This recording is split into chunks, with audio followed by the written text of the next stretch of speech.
Hello friends, welcome back to my channel Safal Guruji. दोस्तों, आज की क्लास में हम पढ़ेंगे सामाजिक विज्ञान का महत्वपूर्ण प्रश्न। ठीक है दोस्तों, आज आपका अगर मेरा दावा है कि अगर आप वीडियो देख लेते हैं पूरा, तो आप जो सामाजिक विज्ञान का जो आपका आता है भूगोल से प्रश्न सारा, उस सभी प्रश्नों को आप आसानी से हल कर पाएंगे। ठीक है दोस्तों, क्योंकि मैंने बहुत ही महत्वपूर्ण प्रश्नों को शामिल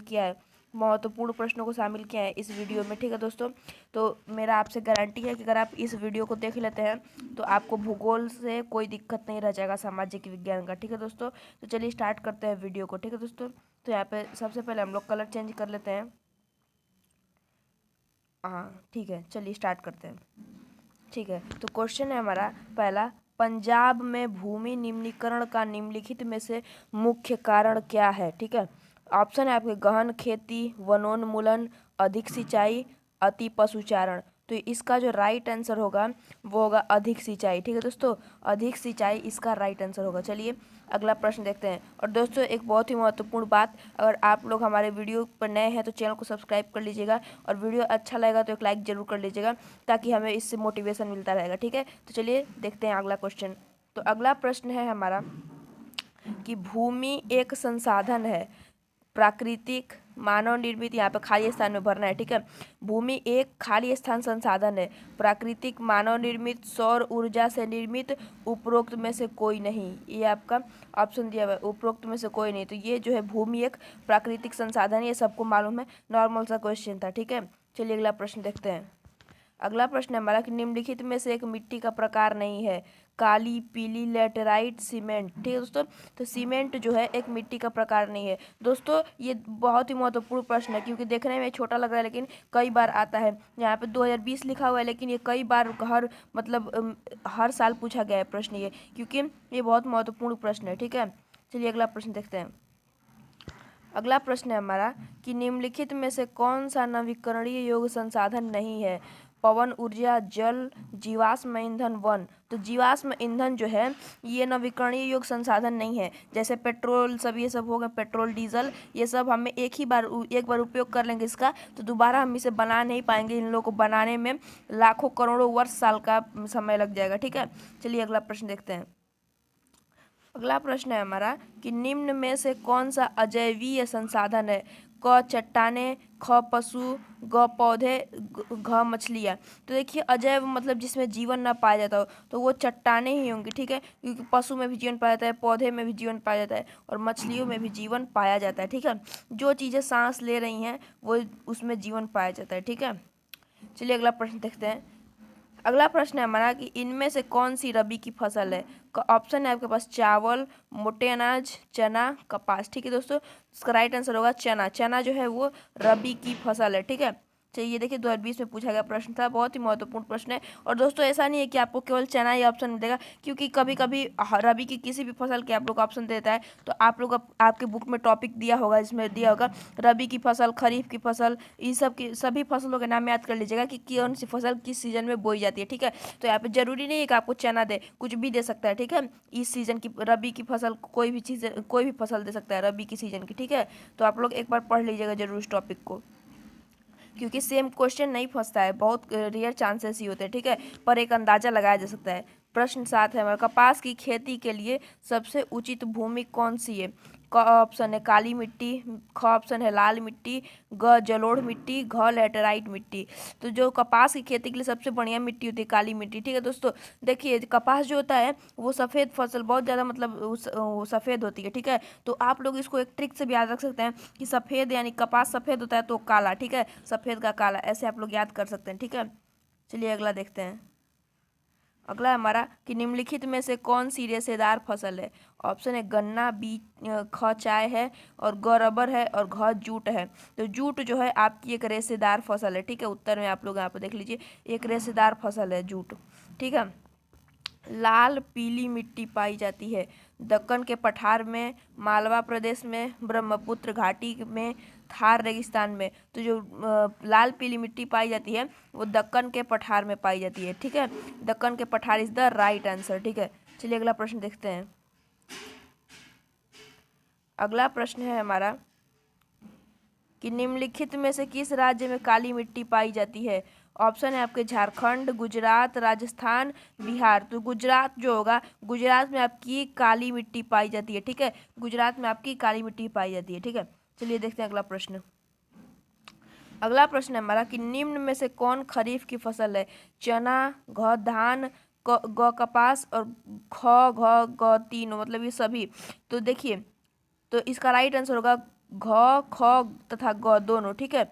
ये सभी जो है वो खरीफ की फसल है, ठीक है, बस चने को छोड़कर, ठीक है, चने को छोड़कर, ठीक है, सभी रबी की खरीफ की फसल है, ठीक है। चना बस जो है वो रबी की फसल है, ठीक है। चलिए आगे देखते हैं। तो हमारा अगला प्रश्न है कि झारियाँ प्रसिद्ध है, ठीक है, झरिया प्रसिद्ध है। झरिया जो राज्य देश है, कुछ भी राज्य है, वो किस लिए प्रसिद्ध है, ठीक है। तो लौह अयस्क के लिए, ख कोयला के लिए, ग तांबे के लिए, घ बॉक्साइट के लिए, ठीक है। तो उसका राइट आंसर होगा कोयला के लिए, ख कोयला के लिए, ठीक है दोस्तों। चलिए अगला प्रश्न देखते हैं दोस्तों। सभी प्रश्नों को एक जगह पर आप लोग नोट कर लीजिएगा, ठीक है, क्योंकि अगर आप लोग अगर क्वेश्चन बैंक नहीं खरीदे हैं तो मैं तैयारी करा रहा हूँ, आप लोग अच्छे से तैयारी करेंगे हमारे चैनल से तो आप जरूर 70 में 70 नंबर हर विषय में लाएंगे, ठीक है दोस्तों, क्योंकि हम लोग बहुत ही महत्वपूर्ण प्रश्नों को अपने वीडियो में शामिल करते हैं, ठीक है। तो क्वेश्चन है, निम्नलिखित में से कौन सा नवीकरणीय योग्य संसाधन नहीं है? क है पवन ऊर्जा, ख जल, ग जीवाश्म ईंधन, घ वन। तो इसका राइट आंसर होगा जीवाश्म ईंधन जो है वो नवीकरणीय योग्य संसाधन नहीं है, ठीक है दोस्तों। एक ये क्वेश्चन एक बार पहले भी आ चुका है, ठीक है, कोई बात नहीं, फिर से देख लीजिए आप लोग, ठीक है। चलिए अगला प्रश्न देखते हैं। अगला प्रश्न है हमारा कि निम्नलिखित में से कौन सा नगर भारत की इलेक्ट्रॉनिक राजधानी के रूप में जाना जाता है, ठीक है। इलेक्ट्रॉनिक राजधानी, ठीक है, राजधानी नहीं, इलेक्ट्रॉनिक राजधानी। क दिल्ली, ख लखनऊ, ग भोपाल, घ बंगलुरु। तो बंगलुरु जो है इसका राइट आंसर हो जाएगा, ठीक है दोस्तों। दोस्तों वीडियो पसंद आ रही होगी तो हमारे चैनल को सब्सक्राइब जरूर कर लीजिएगा, ठीक है दोस्तों, और चैनल पे इस वीडियो को लाइक जरूर कर दीजिएगा, ठीक है। चलिए अगला प्रश्न देखते हैं। भारत में पवन ऊर्जा का विशाल केंद्र कहाँ स्थित है? भारत में पवन ऊर्जा का विशाल केंद्र कहाँ स्थित है? क उत्तराखंड, ख तमिलनाडु, ग हिमाचल प्रदेश और घ राजस्थान।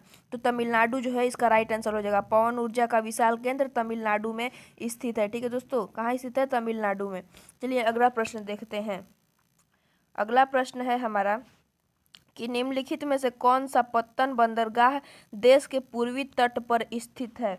ठीक है, कांडला, कोच्चि, मुंबई, विशाखापट्टनम। तो विशाखापट्टनम जो है इसका राइट आंसर हो जाएगा। ये क्वेश्चन थोड़ा महत्वपूर्ण है, आप लोग इसको एक बार थोड़ा मोस्ट इंपॉर्टेंट में करके आप लोग नोट कर लीजिएगा, ठीक है, क्योंकि ये आ सकता है, ठीक है। चलिए अब हम लोग देखते हैं अपना क्वेश्चन आंसर, ठीक है। तो क्वेश्चन है हमारा कि पहाड़ी क्षेत्रों में मृदा अपरदन की रोकथाम के लिए क्या कदम उठाने चाहिए, ठीक है। तो इसका आप आंसर लिखेंगे, मृदा के कटाव और उसके बहाव की प्रक्रिया को मृदा अपरदन कहा जाता है। पहाड़ी क्षेत्रों में वनोन्मूलन, अति पशुचारण, निर्माण और खनन जैसी मानवीय तत्व एवं पवन, हिम, नदी और जल आदि प्राकृतिक तत्व मृदा अपरदन के लिए उत्तरदायी हैं, ठीक है दोस्तों।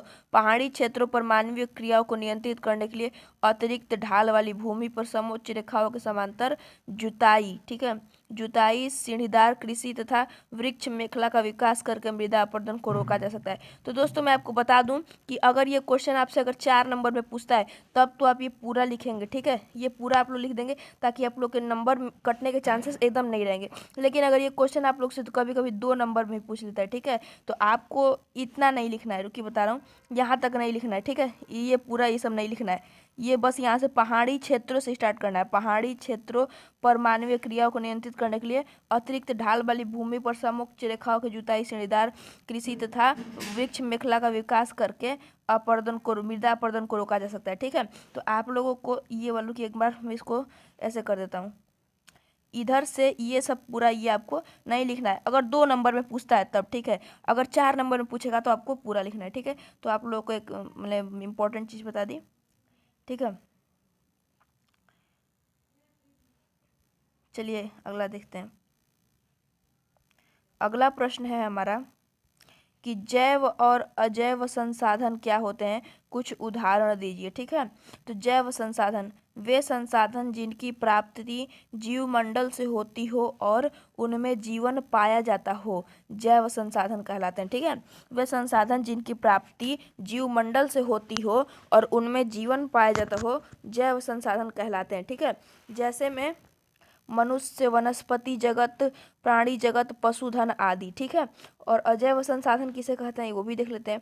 वे सभी निर्जीव वस्तुएं जो मानव के लिए उपयोगी हो और अजैव अजैव संसाधन कहलाते हैं। ठीक है, जिनमें जीवन न पाया जाता हो लेकिन मानव के लिए उपयोगी भी हो, वो अजैव संसाधन कहलाती हैं। चट्टानें तथा खनिज इसका प्रमुख उदाहरण है। ठीक है, तो बहुत ही महत्वपूर्ण प्रश्न था ये, इसे देख लीजिएगा आप लोग। ठीक है, एक बार जरूर से इसको आप लोग एग्जाम देने से पहले एक बार जरूर पढ़ लीजिएगा। ठीक है, चलिए अगला देखते हैं।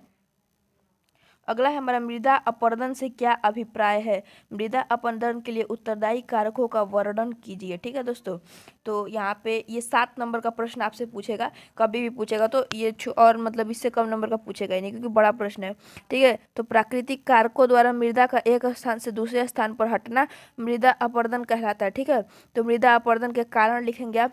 अपरदन के कारणों को जाने बिना अपरदन की प्रक्रिया व इसके स्थानांतरण की समस्या को समझना मुश्किल है। मृदा अपरदन के कारणों को जैविक कारणों में बांटा जा सकता है। ठीक है, किसी दी गई परिस्थिति में एक या दो कारण प्रभावी हो सकते हैं, परंतु यह आवश्यक नहीं है कि दोनों कारण साथ साथ प्रभावी हो। अजैविक कारणों में जल व वायु प्रधान घटक है, जबकि बढ़ती मानवीय गतिविधियों को जैविक कारणों में प्रधान माना गया है, जो मृदा अपरदन को त्वरित करता है। ठीक है दोस्तों, तो इतना लिखने के बाद आप इसका अब लिखेंगे कि हमारे देश में अपरदन के मुख्य कारण क्या क्या है। ठीक है, तो मुख्य कारण आप लिख देंगे। ठीक है, हमारे देश में मृदा अपरदन के मुख्य कारण निम्नलिखित है।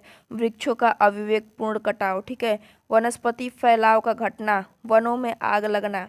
ठीक है, और भूमि को बंजर खाली छोड़कर जल व वायु अपरदन के लिए प्रेरित करना, मृदा अपरदन को त्वरित करने वाली फसलों को उगाना, त्रुटिपूर्ण फसल चक्र अपनाना, क्षेत्र ढलान की दिशा में कृषि कार्य करना, सिंचाई की त्रुटिपूर्ण विधियां अपनाना, ये सब क्या है, मृदा अपरदन के कारण है, मृदा अपरदन के। ठीक है दोस्तों इतना अगर आप लिख देते हैं तो ये प्रश्न आपको देगा 7 नंबर। ठीक है, तो बहुत इसका आंसर भी छोटा था, लेकिन ये आपको लिखेंगे तो 7 नंबर आपको दिलाएगा आपके बोर्ड एग्जाम में। ठीक है, अगर ये प्रश्न आता है तो एक बार जरूर इसको भी अच्छे से पढ़ लीजिएगा। ठीक है, चलिए अगला प्रश्न देखते हैं। अगला प्रश्न है हमारा कि प्राथमिक क्षेत्र को परिभाषित कीजिए।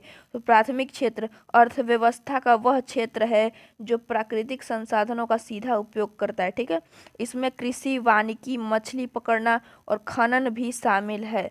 इसके विपरीत द्वितीयक क्षेत्र वस्तुओं का विनिर्माण करता है और तृतीयक सेवा प्रदान करता है। तो देखिए कितना अच्छे से आंसर लिखा गया है कि आपसे पूछा है प्राथमिक क्षेत्र, लेकिन थोड़ा सा आप लोग नॉलेज अगर द्वितीय क्षेत्र और तृतीय क्षेत्र के बारे में भी प्रदान कर देते हैं तो जो आपका एग्जामिनर है वो कॉपी चेक करेगा तो देखेगा हाँ बच्चे से पूछा गया ये, लेकिन वो थोड़ा सा मतलब उसको मतलब नॉलेज है, उसको लग जाएगा कि इसके बारे में आप जानकारी है, तो थोड़ा बहुत नहीं गलत भी लिखेंगे तो नंबर आपको पूरा देगा। ठीक है, लगेगा कि हाँ छात्र को जानकारी है इस चीज़ के बारे में। ठीक है, तो आप लोग थोड़ा एक टॉपिक टाइप लिखिएगा। ठीक है, टॉपिक वाइज लिखेंगे तो आप लोगों को नंबर कटने के चांसेस कम हो जाते हैं।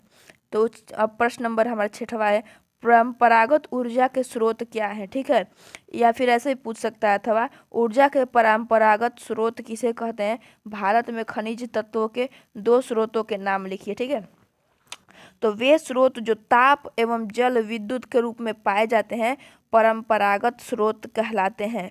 कोयला, पेट्रोलियम, प्राकृतिक गैस तथा विद्युत, ताप एवं जल विद्युत दोनों परंपरागत ऊर्जा के स्रोत हैं। ठीक है दोस्तों, तो दोस्तों इस प्रकार से आप इसका आंसर लिख सकते हैं। ये बहुत ही सिंपल क्वेश्चन था, इसका आप लोग आंसर एक बार पढ़ लीजिएगा। ठीक है, नोट करते चलिएगा जरूर क्वेश्चन सभी प्रश्नों को।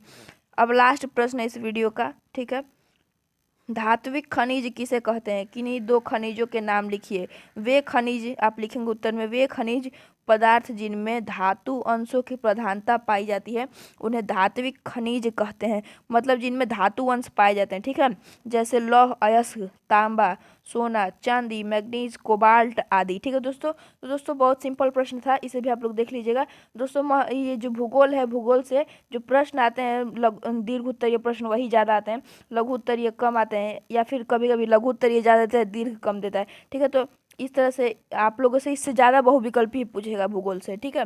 तो आप लोग इस सभी प्रश्नों को देख लीजिएगा, आपके लिए महत्वपूर्ण है, ठीक है दोस्तों।